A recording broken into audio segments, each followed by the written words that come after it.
PlayStation 4 Pro, and the other one's like Xbox One X, which I guess is like extreme, but also call it the Scorpio, call it whatever you want. I also just like the idea of the professional gamer. Not like the professional gamer like a career thing, but like the Lexus commercial gamer, you know, just the, oh, sure, for relaxing times, PlayStation 4.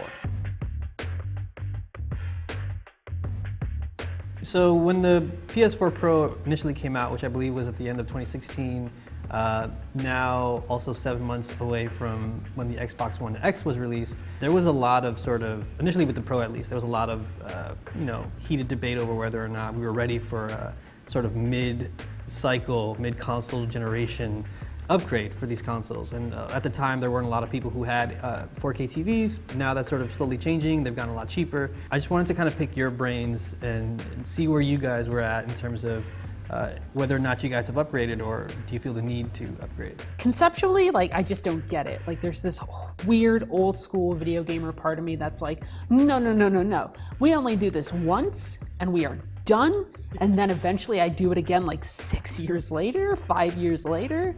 And I think the first time I had ever heard the idea of, you know, you have to upgrade mid console cycle, which this doesn't necessarily feel like mid-console cycle. It feels like we've been doing this a while. To me, it seemed absolutely absurd, no matter, even if you could drag Mark Cerny out there and have him, look at all the HDR. Look at all that HDR. Oh my goodness, this wonderful, like, and like, good on him for pitching it, but for me, like, for a while, it seemed like the most absurd thing in the world, and only now are we getting games, I think, that are making me, like, really consider actually upgrading. I think for me, you know, I wrote a piece on this, and for me it was Monster Hunter World, which is a gorgeous game, but I think by default runs at 30, and in performance mode you boost that up to 60. And then the same thing for God of War, and those are already, like, graphics have gotten there. We're there. Yeah. We're okay. Yeah. If my resolution is a little messed up and that means I can have a smoother frame rate, like, that's fine. And I don't think frame rate's everything, but, like, I'm willing to make that trade-off, I think, right now. I think a lot of it had to do with, like, everyone just got a 4K TV because they were really, really, really cheap. Or a lot of people did because they, like, got down to a really, really cheap price. HDR became a thing in the TV space. I actually upgraded my PC and got a, like, pseudo HDR, like, LG monitor, because HDR sucks in the PC space now, and I really wanted to make use of that.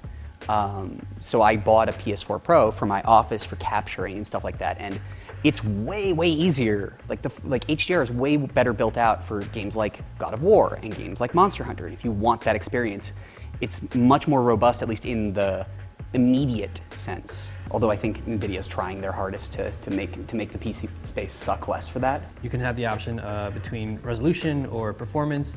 And ever since Monster Hunter was the reason why I now just solely pick performance mode, especially for those kind of games that are, like, more action heavy. Just those extra 30 frames, I mean, this is kind of like, duh, yeah, 60 frames looks really good. It's like kind of like the standard in a lot of ways for, you know, PC gamers out there. But, and like Chris, you said, I use my Pro for capture mostly, and it's just so nice having that option. I think that I got spoiled on the PC end, because, like, I was looking at footage that was, you know, like, not only just 60. 60 is the bare minimum for, like, a lot of PC heads, you know, like, PC gamers.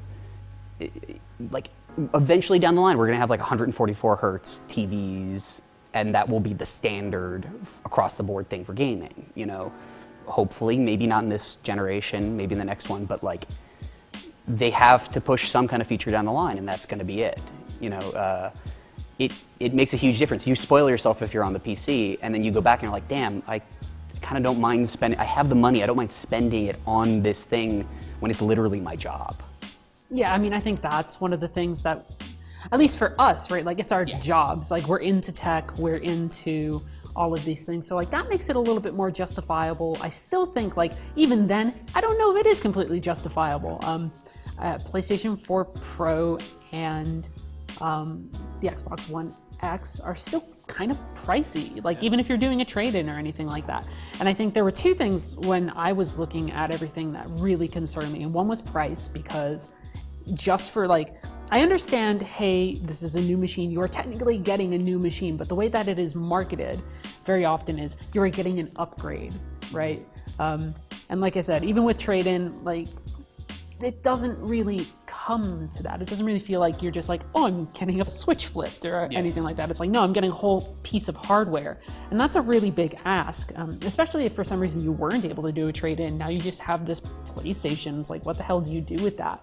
Who do you give it to? Like, those are practical things. But also, I had trouble sitting back and being like, oh, I actually do care every now and then about frame rate. Which sounds astonishingly weird to say, given the fact that we all work in tech. But for me, frame rate has always felt more like an artistic tool than like a practical video game or hardware thing. For me, it's always been kind of like film stock or things like that, where it's like, hey, I think certain things should run at 30 frames per second. I think, I know, and I tell people this and they want to beat me up. I think Shadow of the Colossus should run at 30 frames per second. And when that had a performance mode on the PS4 Pro and it was like, no, bump that up to 60. I was like, what the heck is this? What about the motion blur? And yes, it looked gorgeous, but also I don't think it fit the mood or the feel of that game. But then, on the other hand, God of War looks really good when you're playing it in HDR and when you're playing it in 60. So I had like this angel devil thing going on where one side was like, no, developers can do whatever they want, let them feel good. And then the other side was like hardcore gamer me going like, no, rock solid, the Tim Rogers thing, rock solid, 60 frames per second, 4K. And I think managing those two things has been a super pain. I don't know, for me, I actually my PS4 Pro is my capture device, so it's my office PS4. And the one that I have now is just the one that we use for Blu-rays and stuff. That's where it lives. It's downcycled, or you can just give it to a friend, but yeah, no, not everyone has that option, not everyone has that luxury. And if you want to play a PS4 game, play it however you want. It's fine. It's fine. That's the hardest thing about this entire discussion is that the PS4 is fine. The Xbox One is fine.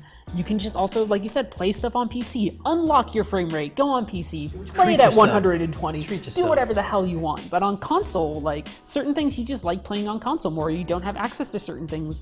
I can't sit down and be like, well, I'm gonna just play God of War on my PC and get all the good frame rate stuff. It's like, no, if I want those options, I need to have the Pro. Yeah, it's also interesting where the Switch sort of fits into the equation too, because I feel like you mentioned before, this is our job, and we sort of have each one at home, and I think we're in a very particular position, but the Switch sometimes too can also feel like, oh, well, on the other side of the spectrum, I'm just like, I guess I don't necessarily need I am Setsuna to be 60 frames per second on my Switch. I'm okay with it being 30 and maybe a little slightly lower res, but I do get a chance to take it out and use it on my flight or whatever. And so it is sort of interesting shuffling where each of these things, what needs each one of these consoles and devices fulfill. For me, I think part of the reason why this is kind of a no-brainer now for me, I know it's sort of seen as an alien thing, is just they're all PCs now. They're all basically just PCs. They don't have to work on a new cell processor every time or bizarre PowerPC architecture. I think it's an easier sell now that we've all, especially as time has gone on in gaming, not just as technology has gotten better, but because we've had this, or most people who would be interested in upgrading have had this almost constant exposure to games as these things that grow. And I think there's a sense that the growth has become exponentially faster. And so, between the Nintendo and the Super Nintendo, it's you're going from, 86 to whatever, right. And then you're going from your 8 bits to your 16 bits and everything. You're making these very large jumps, and now I upgrade it the same way that I look at the blender in my crappy kitchenette right now that my roommate brought in, and I go oh, this is not a good enough blender for what I want, for the types of juices I want to blend. In the same way that now I look at the PlayStation and I go, well, maybe this is not exactly the console that I need for the type of gaming experience that I'm sort of coming to enjoy. And granted, different cost differential and prices and everything, but it's this thing where games have become a ubiquitous part of our lives and of other people's lives. And so the idea of an upgrade as time has gone on doesn't feel as drastic, even if there might be that old school gamer dinosaur part of your brain that's no. not all these games are running at 4K. It's all just sort of these weird in-between resolutions, you know? Like, it looks nice, it'll look nice. Most people won't know the difference between, like, 1440 and 4K. True.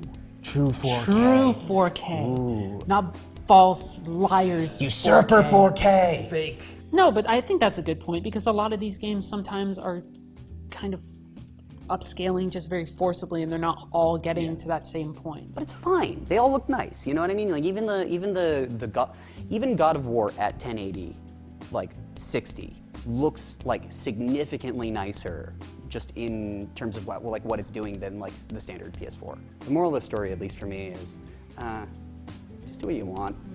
Yeah. If you really, really want to get the most out of your system, it's like it is a good upgrade, and like it's getting to the point where like older games are suffering like a little bit, but like you'll be fine. It will be okay. I want one. I really, really want one. one. Is my problem. Do it. But no, gosh, I can't. Treat I can't. yourself. No, Live your best life. Eventually. I know I just said live your best life a while ago. I can't. I want one.